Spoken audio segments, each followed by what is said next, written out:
ये मिट्टी किसी को नहीं छोड़ेगी। एक राजा बहुत ही महत्वाकांक्षी और उत्साही था।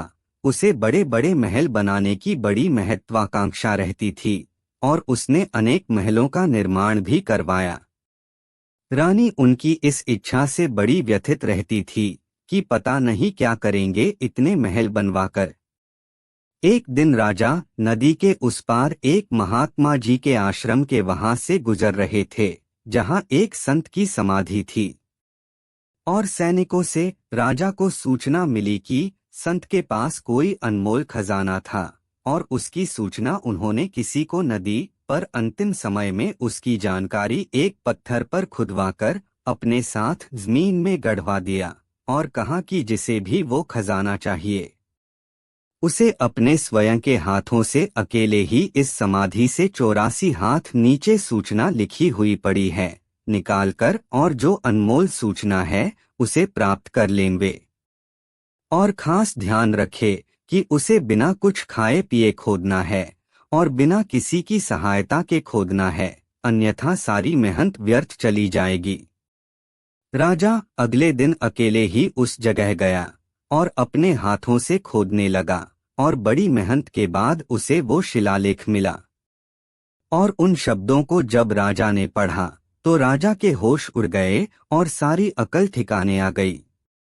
उस पर लिखा था, राहगीर, संसार के सबसे भूखे प्राणी शायद तुम ही हो और आज मुझे तुम्हारी इस दशा पर बड़ी हंसी आ रही है। तुम कितने भी महल बना लो पर तुम्हारा अंतिम महल यही है और एक दिन तुम्हें इसी मिट्टी में मिलना है। सावधान राहगीर, जब तक तुम मिट्टी के ऊपर हो तब तक आगे की यात्रा के लिए तुम कुछ जतन कर लेना, क्योंकि जब मिट्टी तुम्हारे ऊपर आएगी तो फिर तुम कुछ भी न कर पाओगे।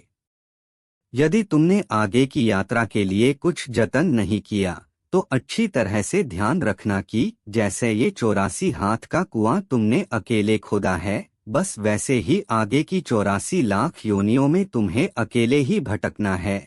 और राहगीर, ये कभी न भूलना कि मुझे भी एक दिन इसी मिट्टी में मिलना है, बस तरीका अलग अलग है।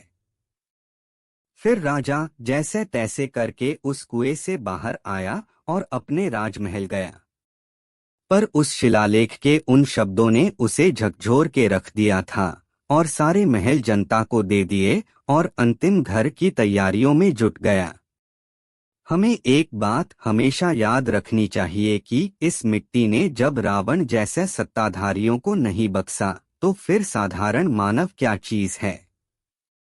इसलिए ये हमेशा याद रखना कि मुझे भी एक दिन इसी मिट्टी में मिलना है, क्योंकि ये मिट्टी किसी को नहीं छोड़ने वाली है।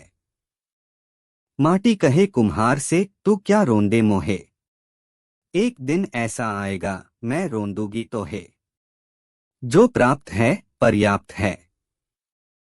आनंद में रहिए, सदैव प्रसन्न रहिए।